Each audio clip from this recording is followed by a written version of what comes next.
I have never believed in ghosts.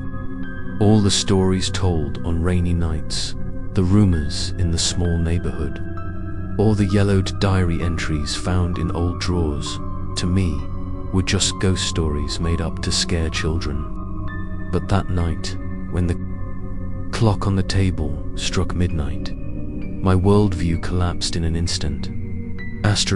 My name is David.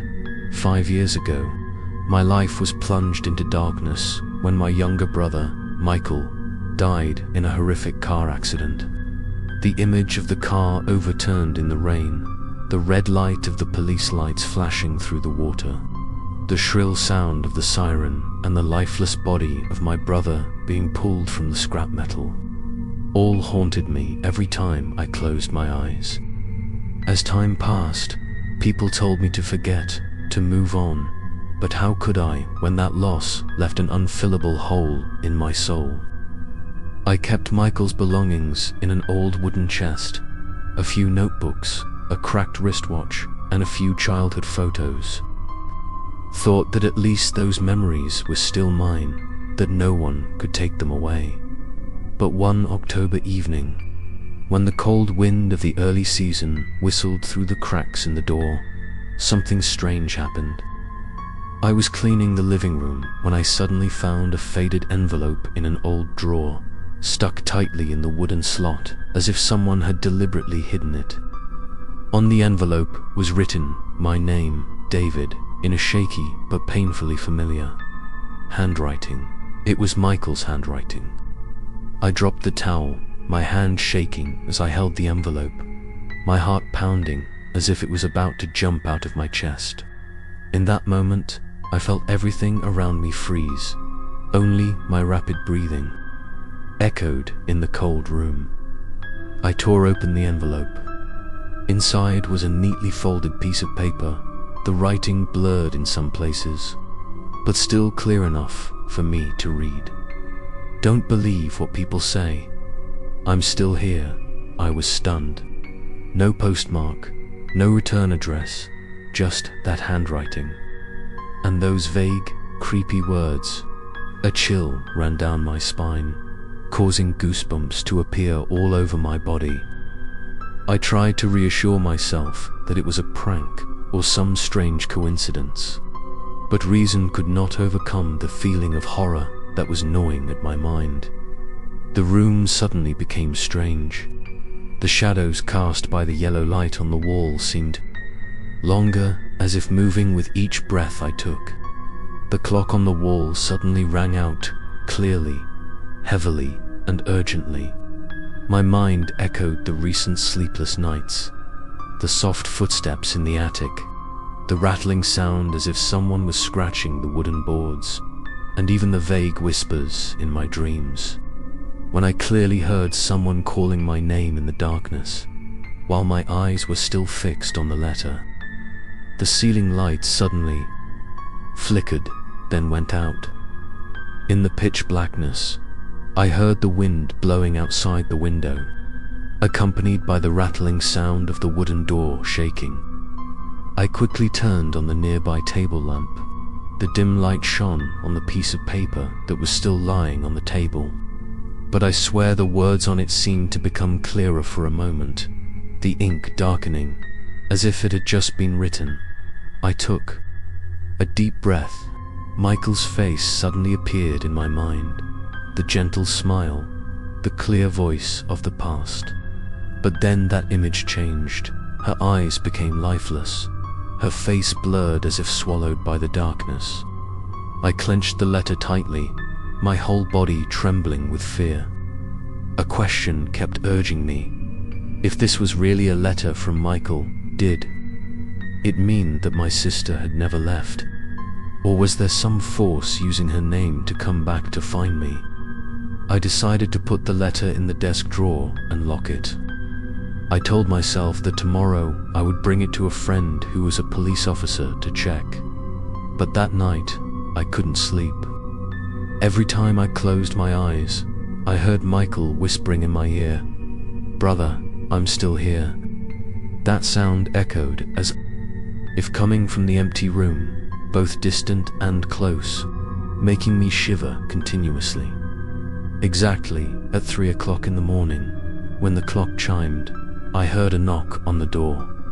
3 times, clearly, slowly, as if someone familiar was standing. Outside, I froze, my ears listening to each sound, my heart pounding violently. In the quiet night, that knock was like a hammer striking at my deepest fear. I trembled as I walked to the main door. Cold air seeped through every crack in the wood. My hand placed on the doorknob, hesitant. Who would come to my house at this hour? And why did the knock sound right when I had just found that strange letter? I bent down slightly, looking through the peephole. Outside, the hallway was dark. The distant streetlights cast flickering shadows. No one.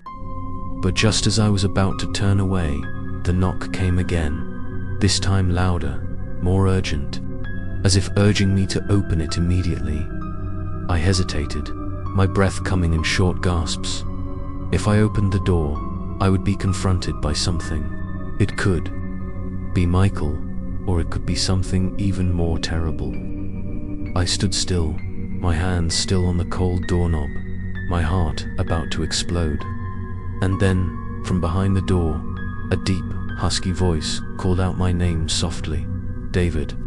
End of episode 1. Watch the next episode to find out who was waiting behind that door. I have never believed in ghosts.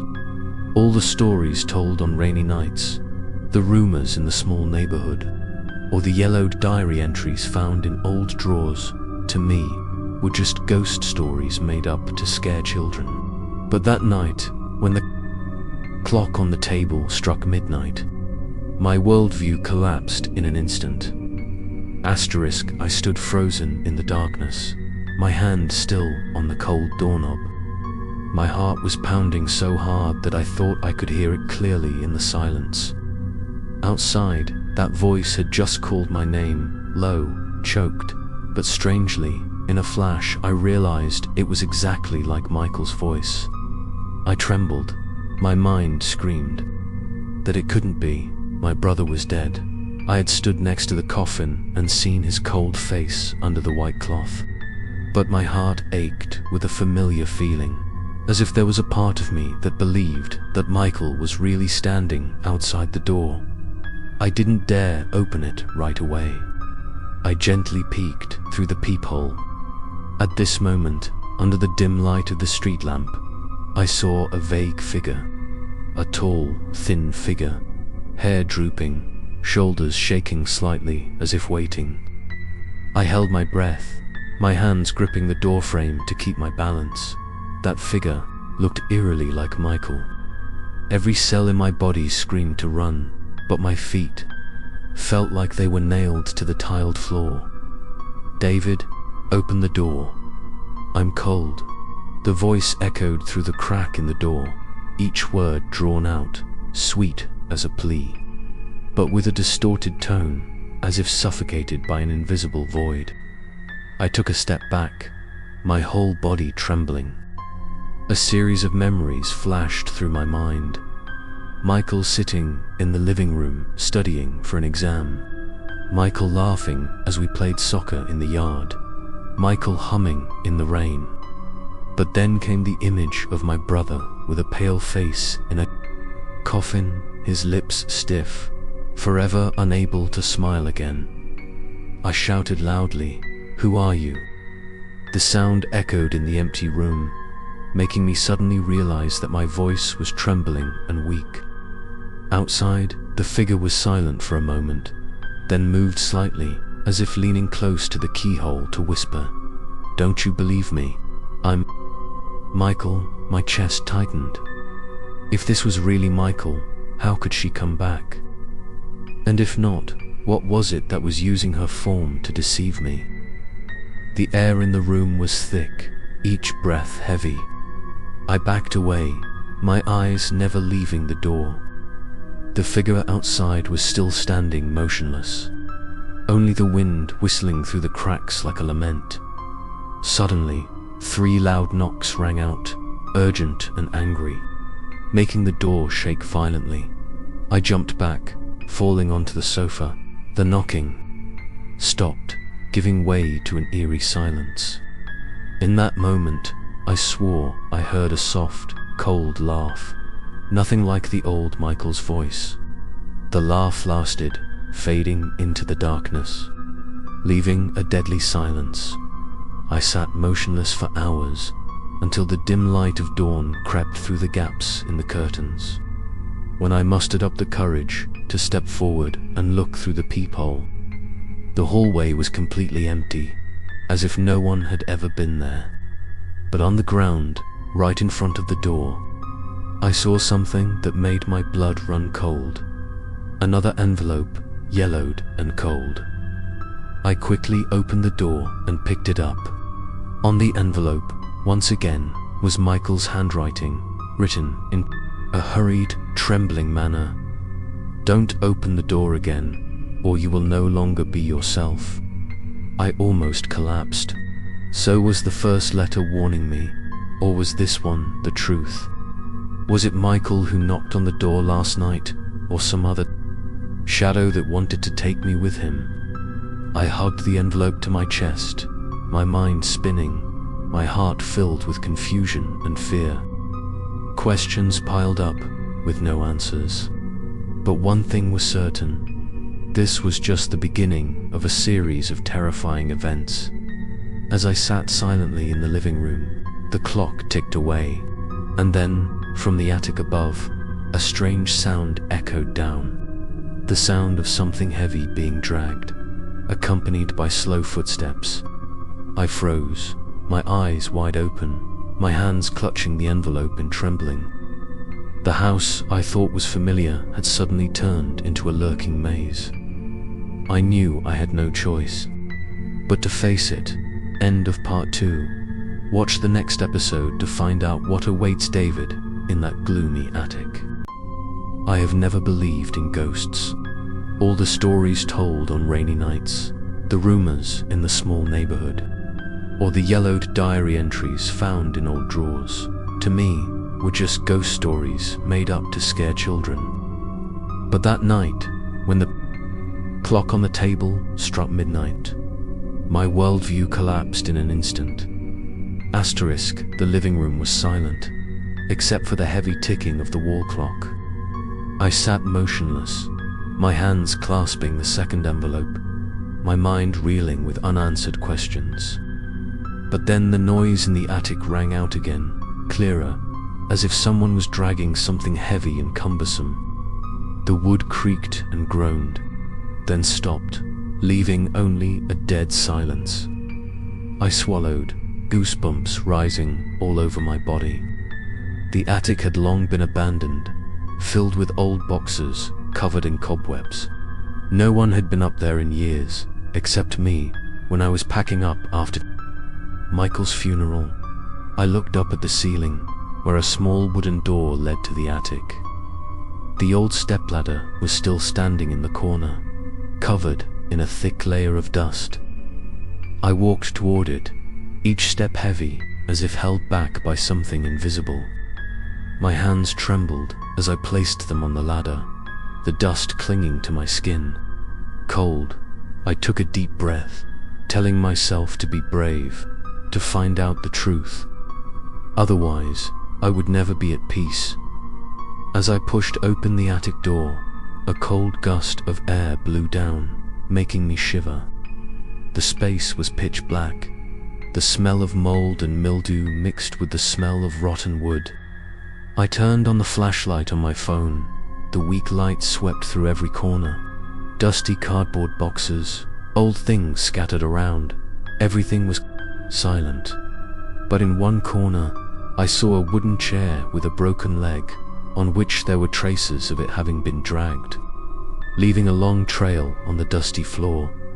I walked closer, my heart pounding. Right next to the chair was a dusty photo album. I bent down to pick it up, flipping through it. Family photos appeared, of Michael and I from when we were kids, then the last photos before he left. I was stunned, my eyes stinging. But on the last page, I was stunned. It was a photo I had never seen before. In the photo was me, sitting in the living room last night, holding the first envelope. Behind me, in the frame, was a tall, thin figure, with disheveled hair and pitch-black eyes, staring straight into the lens. I dropped the album on the floor, my heart almost stopping. How could I have this photo when I had just received the letter last night? And who took it? The only answer that flashed in my mind was that the person in the attic was following me. The flashlight on my phone suddenly flickered, then went out. Darkness enveloped me. I panicked and turned it on several times, but to no avail. In the dense darkness, I heard slow footsteps behind me.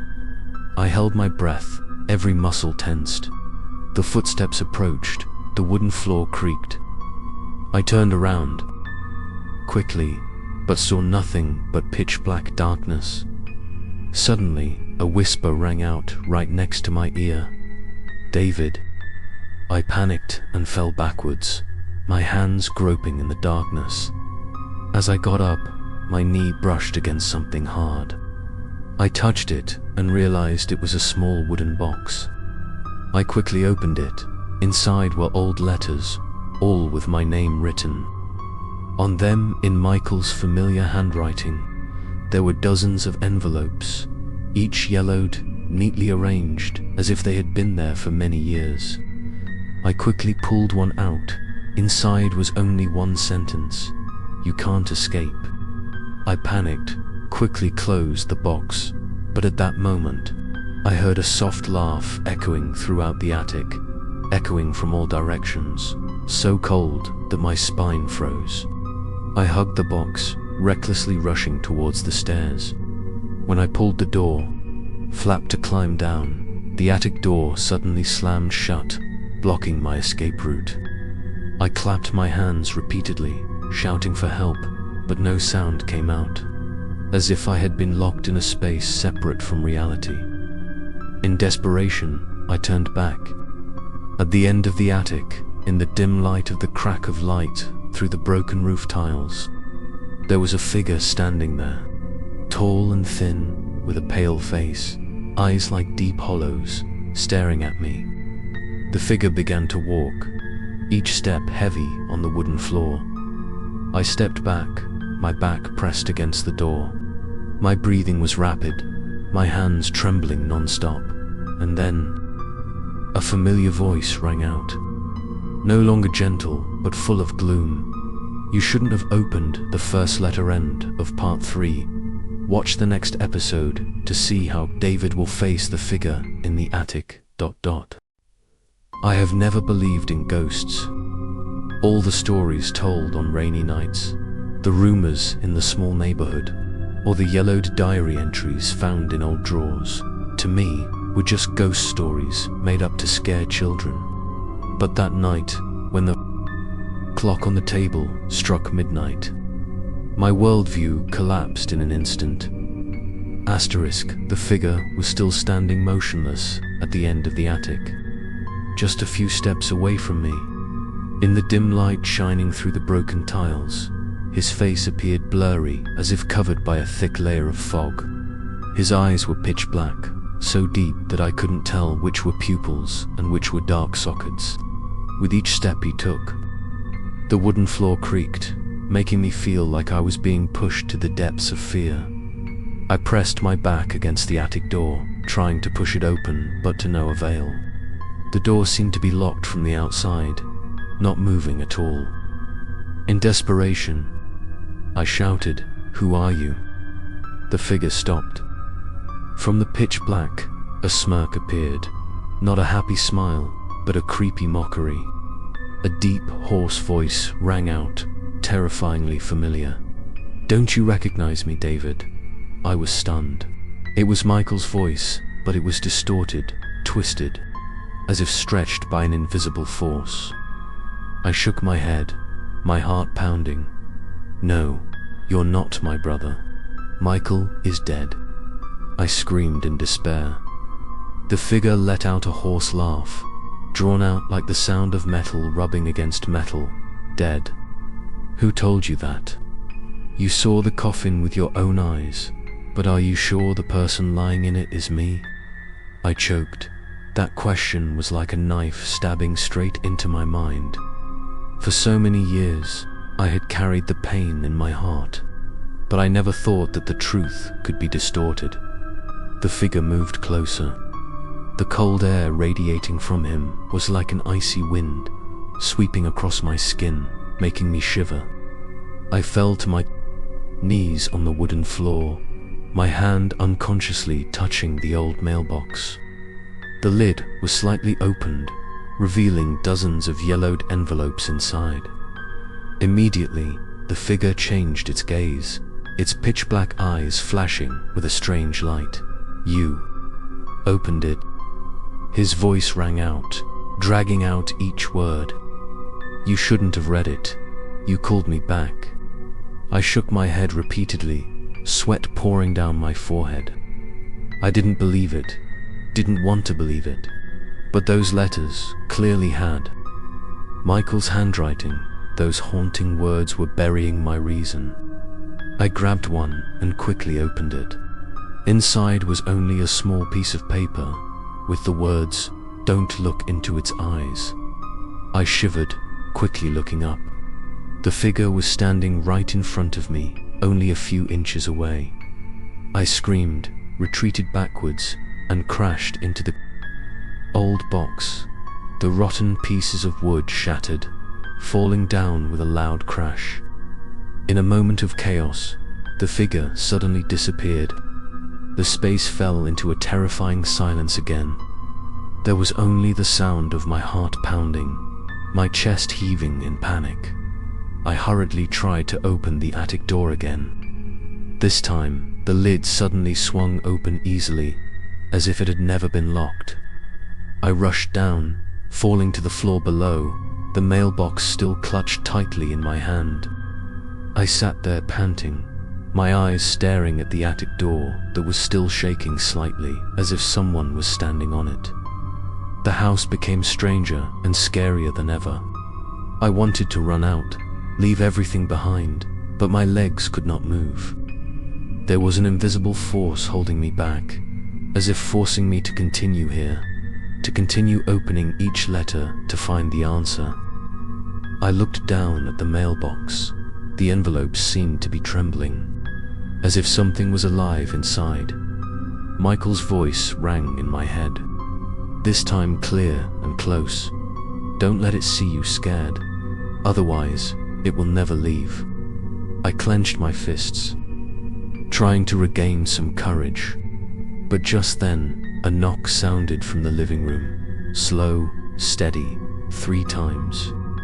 It was the same sound as the night before. I froze, my eyes fixed on the front door. The darkness in the hallway seemed inviting. End of part 4. Watch the next episode to see if David has the courage to open the door again.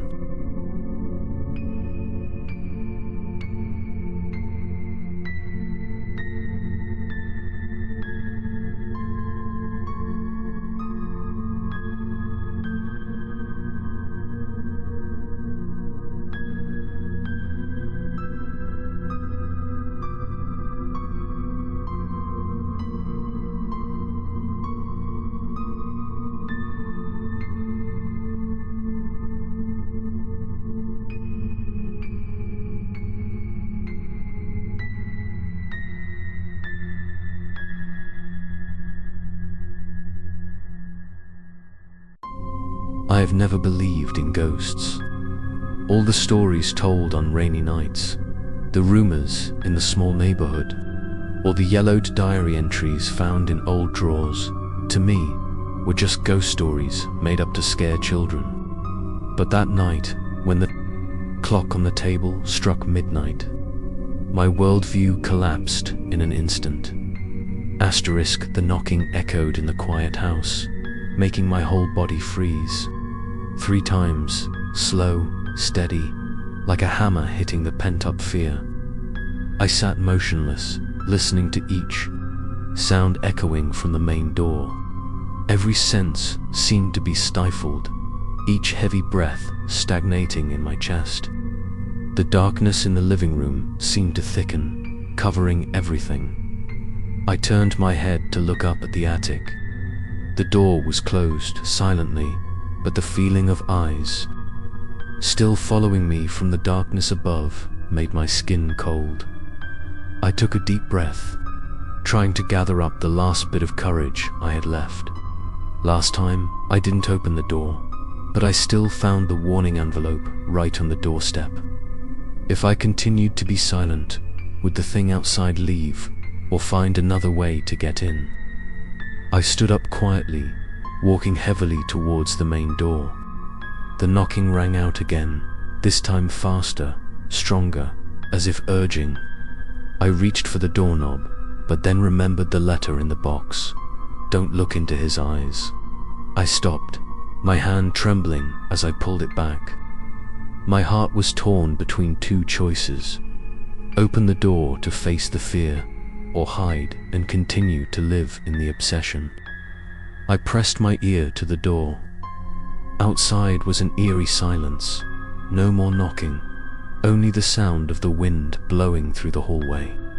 I whispered softly, "Michael, is that you?" There was a moment of silence.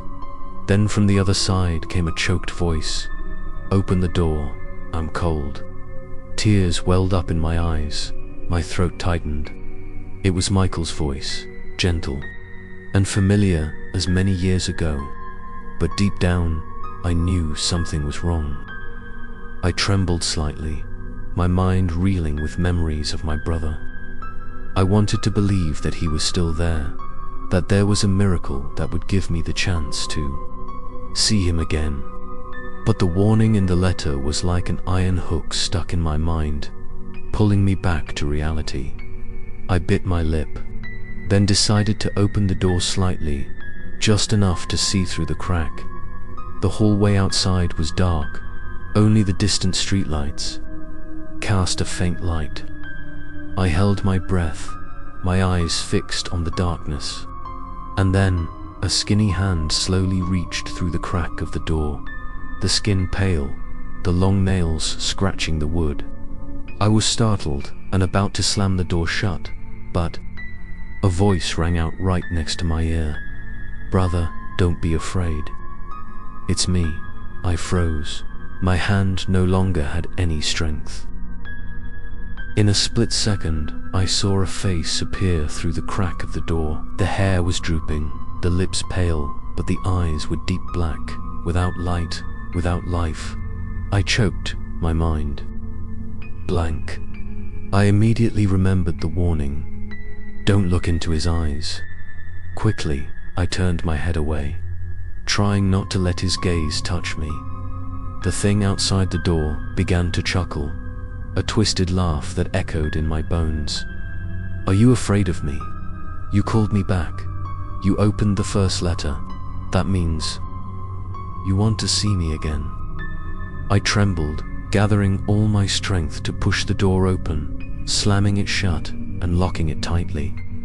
The sound of scratching echoed outside, the sharp sound of claws scraping against the wood, then suddenly stopped. The house fell into silence again. I retreated, sat down on the floor, cold sweat pouring down like a shower. But that silence did not bring any safety. I clearly felt that everything was not over.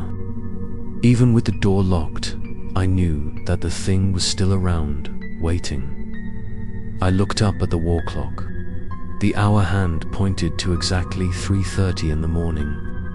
Time passed, suffocatingly slowly. I forced myself to stand up, put the mailbox on the table, my eyes unconsciously glued to the remaining envelopes.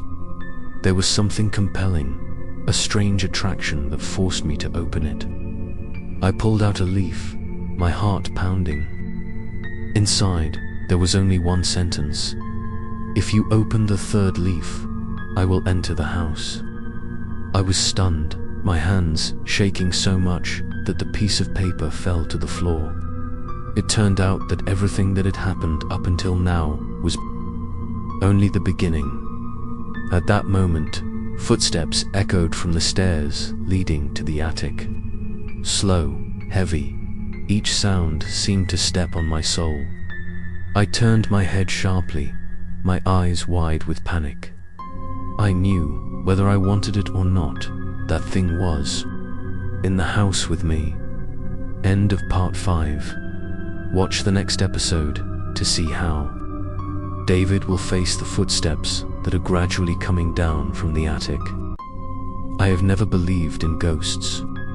All the stories told on rainy nights, the rumors in the small neighborhood, or the yellowed diary entries found in old drawers, to me, were just ghost stories made up to scare children. But that night, when the clock on the table struck midnight, my worldview collapsed in an instant. Asterisk, the knocking echoed in the quiet house, making my whole body freeze.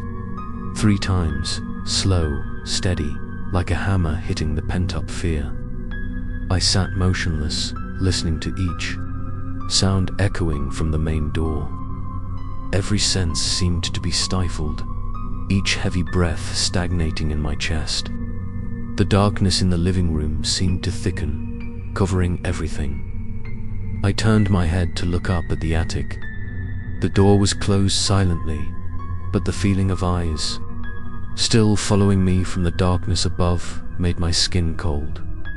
I took a deep breath, trying to gather up the last bit of courage I had left. Last time, I didn't open the door, but I still found the warning envelope right on the doorstep. If I continued to be silent, would the thing outside leave or find another way to get in? I stood up quietly, walking heavily towards the main door. The knocking rang out again, this time faster, stronger, as if urging. I reached for the doorknob, but then remembered the letter in the box. Don't look into his eyes. I stopped, my hand trembling as I pulled it back. My heart was torn between 2 choices. Open the door to face the fear, or hide and continue to live in the obsession. I pressed my ear to the door. Outside was an eerie silence. No more knocking, only the sound of the wind blowing through the hallway. I whispered softly, "Michael, is that you?" There was a moment of silence. Then, from the other side came a choked voice. "Open the door, I'm cold." Tears welled up in my eyes, my throat tightened. It was Michael's voice, gentle and familiar as many years ago. But deep down, I knew something was wrong. I trembled slightly, my mind reeling with memories of my brother.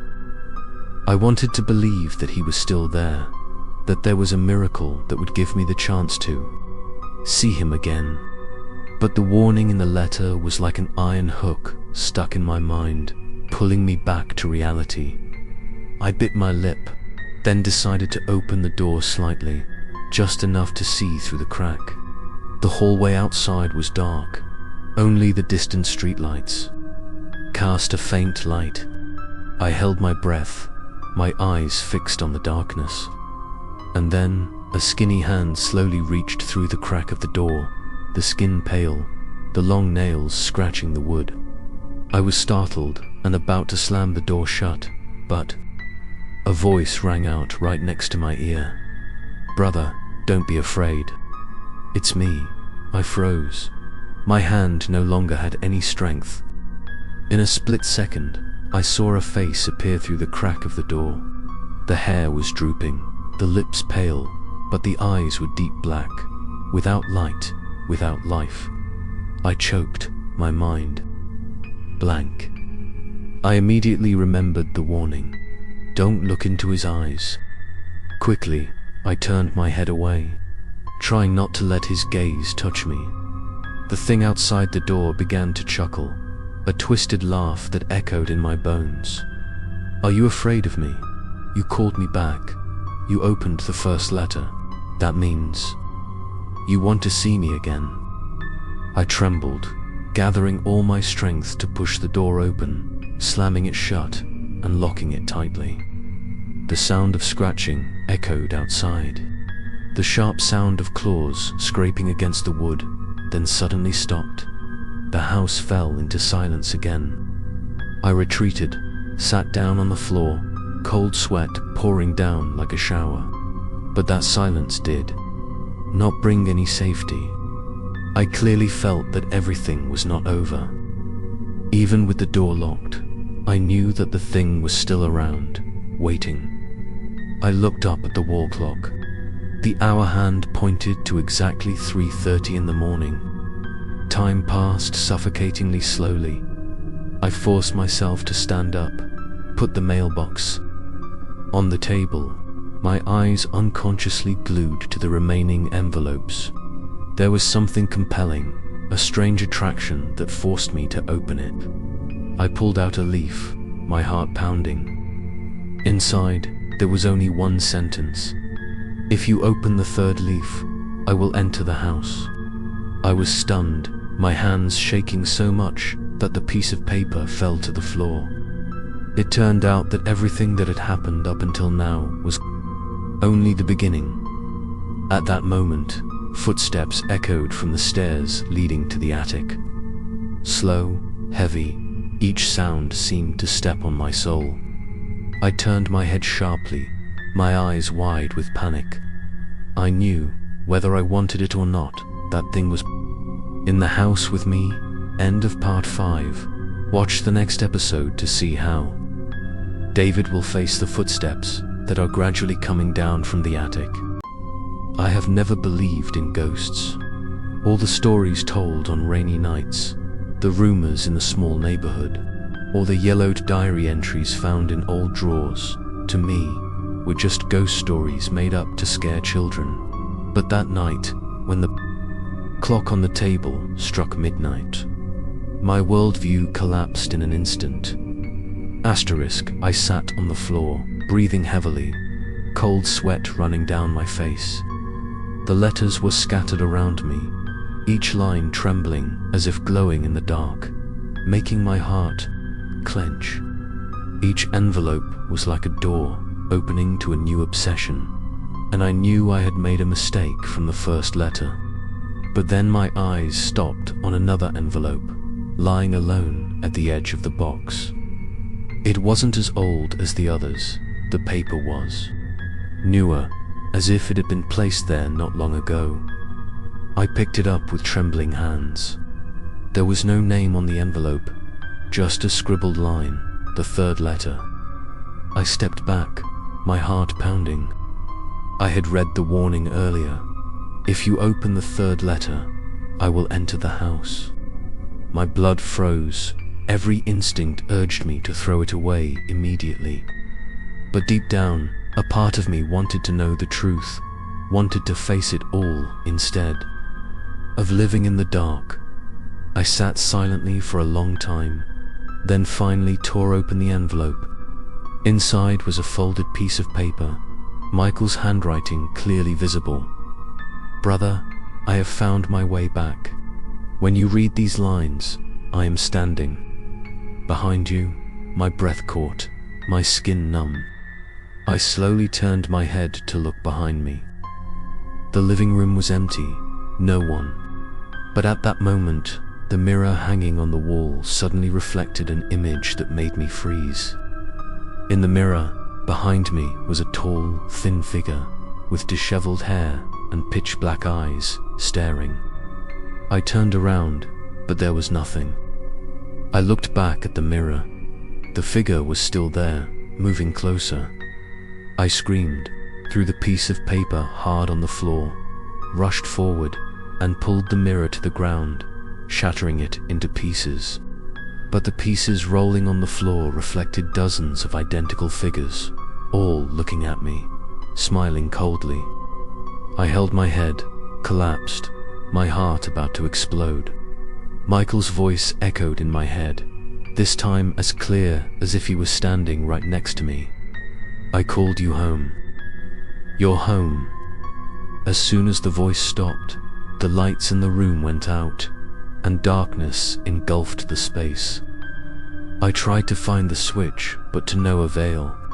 In the darkness, footsteps echoed everywhere, from the stairs, from the attic, from the hallway, not one, but many footsteps, as if the whole house was full of invisible people.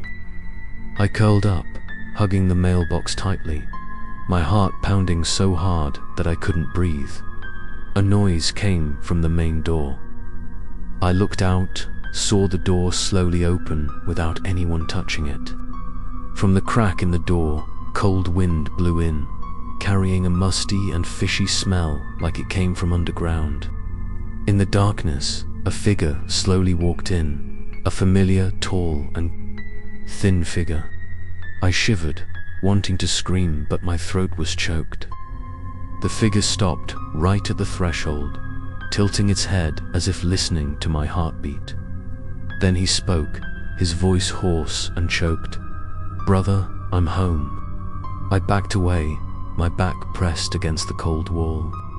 The figure took another step, its feet scraping against the wooden floor, creating a creepy, screeching sound. I looked down. The broken pieces of mirror still reflected countless figures that looked exactly like him, all of them smiling. The room suddenly became stifling, as if I was surrounded by the ghosts of my own brother. I hugged the box tightly, trying to shout, "If you really are Michael, tell us something only we know." The figure paused, then looked down at me. After a long while, he smiled slightly and said something that made me choke. "The pocket watch you hid under your mother's pillow." You know, I was stunned. That was a secret that only Michael and I knew, never told to anyone. End of part 7. Watch the next episode to see if David will believe that his brother has really returned, or if it is just a deadly trap. I have never believed in ghosts.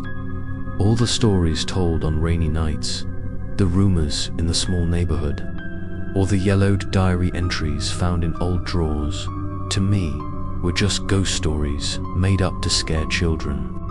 But that night, when the clock on the table struck midnight, my worldview collapsed in an instant. The tall, thin figure stopped right at the doorway, his breath exhaling icy air. I retreated deeper inside, my back pressed tightly against the wall, my hand still clutching the mailbox as my only grip on reality. He tilted his head, his hair covering half his face, then slowly raised it.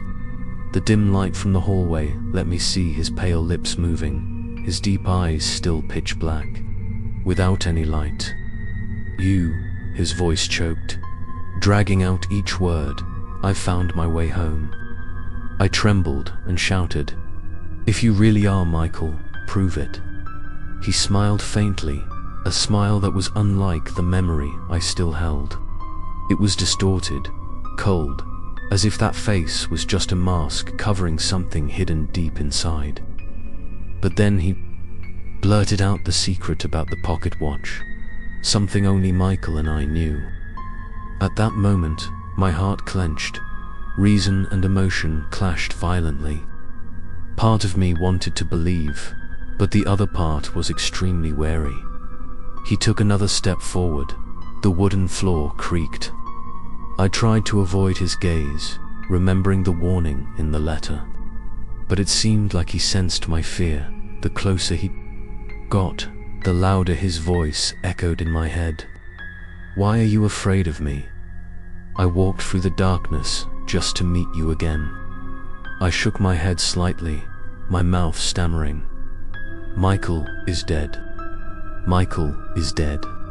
The figure stopped, his dark eyes flashing with a strange light. "Did you believe in that empty coffin? You didn't know the truth. I didn't die. I was held back." I choked, my mind spinning. "Hold back? What do you mean?" He didn't answer, just extended his skinny hand towards me. His long fingers and sharp nails scratched lightly on the wooden surface, making a horrifying sound. "Just take me. back. Just read all these letters." I looked down at the mailbox. Each envelope seemed to tremble with each breath. I understood that the more I read, the deeper I would be drawn into this horrifying game. But if I didn't read, would I ever know the truth about Michael's death? Suddenly, the reflections from the broken mirror on the floor moved at the same time. All the faces in them opened their mouths and whispered the same sentence: "Read." The sound echoed like the whistling wind, making me shiver, my ears ringing. I held my head, unable to bear it anymore. The figure gently leaned down close to my face. The distance was only a few inches. I could clearly feel the cold air spreading from him. The musty, fishy smell that seemed to come from underground rushed straight into my nose. "Brother, let me go back. You are the key." His voice echoed, as if coming from dozens of different mouths in the broken mirror at the same time. I screamed, "Shut up," then threw the mailbox at him with all my strength. The box hit the ground hard. The lid flew open. Dozens of envelopes flew everywhere, swirling in the air as if controlled by an invisible hand. At that moment, the figure raised his head, laughing loudly. The distorted laughter echoed throughout the house, making the brick floor under my feet shake. The envelopes fell down, spreading out in a circle around me. I saw the writing on each letter. Each line seemed to be changing color, the ink gradually darkening, dripping like blood seeping into the floor. My heart clenched, my whole body turned cold. The figure walked straight through the circle of letters, without any obstruction. I stepped back, my back pressed against the wall. He stopped right in front of me, leaning close, his pitch-black eyes facing me. I turned my face away, closed my eyes tightly, breathing rapidly. "You can't escape," he whispered. At that moment, I clearly felt a cold hand touching my shoulder. End of episode 8. Watch the next episode to see what happens when the other hand tightens its grip on David. I have never believed in ghosts. All the stories told on rainy nights, the rumors in the small neighborhood, or the yellowed diary entries found in old drawers, to me, were just ghost stories made up to scare children. But that night, when the clock on the table struck midnight, my worldview collapsed in an instant. The cold hand on my shoulder made my whole body numb. The cold sensation ran down my spine, straight to my marrow. I trembled, wanting to scream, but my throat was so tight that I couldn't make a sound.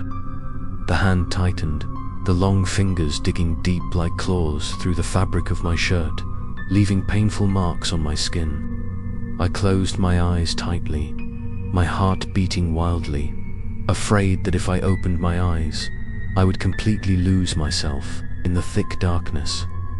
The familiar voice rang in my ears again, softly but penetrating deep into every vein. Why did you leave me?" I trembled, tears welling up. "No, it wasn't you. You didn't." But the whisper cut in, becoming angrier. "You let them bury me. You let them lock me in the dark." I shook my head, my mind reeling. The image of Michael's funeral day came flooding back, the pale face in the coffin, the flickering candles, the crying all around. I had believed that he had really left this world. But if what was happening was true, if Michael had not died, but was trapped in some dark place, then all these years I had been living a terrible lie. The hand on my shoulder tightened. I forced my eyes open. In front of me, a tall, thin figure leaned closer, his face more clearly visible in the weak light from the hallway. It was indeed Michael's face, but distorted, pale, with chapped lips and eyes. Two deep, dark holes, like a prison that sucked in souls. I tried to avoid looking at him, but it was too late. A wave of dizziness came over me. In an instant, I found myself no longer in the familiar house, but in another space, surrounded by black walls, a suffocating musty smell, and whispers that echoed endlessly. In the darkness, there were hundreds of wooden boxes, exactly like the mailbox I was holding, stacked up to the ceiling. All of them were shaking, emitting light knocking sounds, as if something was being imprisoned inside. I ran to the nearest box in a panic and opened it. Inside were not letters, but broken pieces of mirror, reflecting my face with a distorted smile. I screamed, throwing it away, but all the boxes around me simultaneously opened. The mirror pieces flew everywhere, reflecting countless faces exactly like Michael, all laughing horribly. The laughter combined into a distorted chord, echoing loudly. I fell to my knees, holding my head. In the midst of the chaos, a figure stepped out from the mirrors. It was Michael, or at least something with his face. He approached, held out his hand, his voice echoing throughout the space. "If you truly love me, give me a place in your body. Let me live again." I was horrified, shouting, "No, you are not Michael." At that moment, all the laughter stopped. The space fell into a deadly silence. The figure stopped, his face slowly wrinkled, his eyes flashing a red light like burning coals. His voice changed, distorted and angry. "If you refuse, I will take everything that belongs to you." A fierce wind blew, pulling me down onto the dark floor.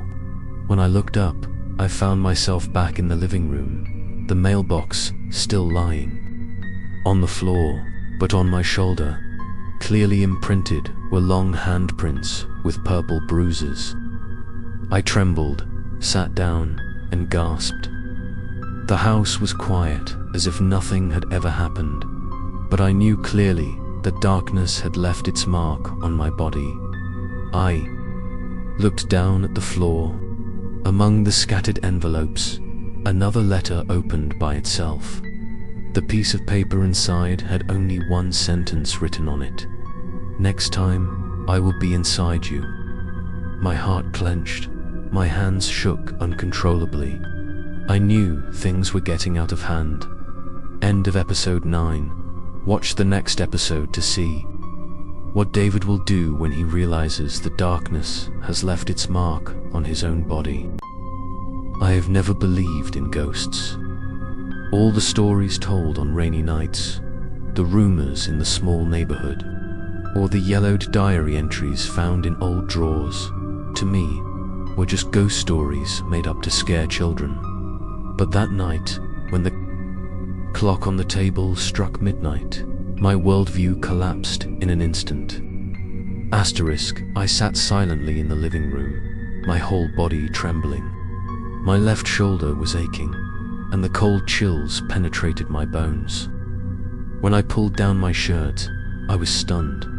On my skin were clearly marked 5 black-purple finger marks, long and distorted, like frostbite marks. They were not only on the skin, but also seemed to be deeply embedded in the flesh. I touched them lightly, and the sharp pain spread throughout my body, forcing me to scream in despair. For a moment, I saw Michael's face flash in my mind. It was not the image of my gentle younger brother from before, but a pale face, empty eyes, and a distorted smile. The voice rang out inside my head, not from outside. "Brother, I'm here." I was horrified, realizing that it was creeping into my mind, no longer needing to knock, no longer needing the darkness to enter. It had left its mark on my body. I stood up, holding my head. The house became strange. The walls seemed to shake slightly. The floor creaked under my feet, as if dozens of invisible footsteps were moving. I ran to the bathroom mirror, turned on the light, and looked at my reflection. My face was pale and haggard, But what terrified me was that behind me in the mirror was a blurry figure, with red eyes, still smiling. I turned around. There was no one. But in the mirror, that figure was still standing, moving closer. I smashed the mirror. The pieces flew everywhere. In each small piece, the reflection was still me, but with a twisted smile, dark eyes. Dozens of distorted versions of myself stared at me, whispering in unison, "We are one." I collapsed, my hands clutching my shoulders in pain. I tried to crawl to the table, gathering the scattered letters. One opened by itself, the writing clearly showing, "I can't resist. Let me live in you." I trembled, my mind spinning. I knew that if I continued reading, I would lose myself completely. But without reading, I could not escape the invasion that crept in every day. The clock chimed 12 times. The house was plunged into deathly silence. I heard whispers from every dark corner, like 1,000 voices combined. "Brother, let go." The shadows crawled along the walls, crawling closer to me, swirling around as if to drown me. In that suffocating moment, I remembered the pocket watch that Michael had mentioned.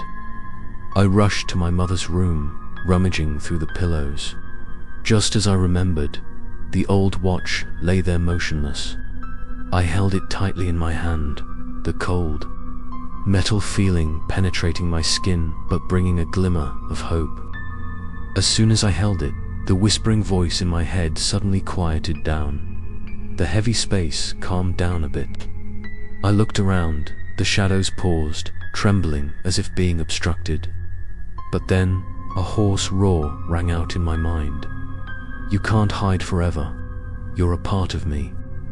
I clutched my watch, shouting, "If you're really Michael, tell me what happened that night." There was a moment of silence. Then the image appeared in my mind, distorted and fragmented. Michael sitting in the car, the rain pounding against the windows. But instead of an accident, I saw dark figures wrapping around the car, dragging her down into the abyss. Her screams echoed, swallowed by the darkness. I gasped, understanding. Michael wasn't dead like everyone thought. She was taken by something, imprisoned in another realm, and now trying to find her way back through me. I collapsed, my heart pounding. My body grew colder and colder, as if a part of my soul was being sucked away. I clearly felt that if I didn't find a way to stop it, I would gradually turn into that shadow. The hand imprinted on my shoulder, twitched repeatedly, a sharp pain spreading down to my chest. End of episode 10. Watch the next episode to see if David can resist the possession from the darkness that is creeping into his body. I have never believed in ghosts. All the stories told on rainy nights, the rumors in the small neighborhood, or the yellowed diary entries found in old drawers, to me, were just ghost stories made up to scare children. But that night, when the clock on the table struck midnight, my worldview collapsed in an instant. Asterisk, the pain from the handprint on my shoulder spread down to my chest, cold as ice. I collapsed to the floor, breathing heavily, my mind spinning. Michael's voice no longer echoed outside, but now merged into my blood and flesh. "Brother, stop resisting. You know I am a part of you. Let me live again." I trembled and clenched my pocket watch. The cold metal shined through my hand, like a thin thread connecting me to reality. I looked around the house. Darkness covered everything. Broken pieces of mirror reflected countless faces like mine, all smiling sinisterly. Letters flew around in the air, each line glowing faintly. "You will belong to me," I shouted. "If you are really Michael, tell me why you are being held." Immediately, my mind was filled with images. I saw Michael that night, sitting in the car in the pouring rain. But it was not an accident. The shadows covered the car, clinging to the body, pulling him down into the abyss. Michael struggled, screaming my name, but no one heard. I shuddered, understanding. The accident was just an excuse. My brother was taken away by a dark force, imprisoned in an invisible prison, and now it used his body to find a way to come back.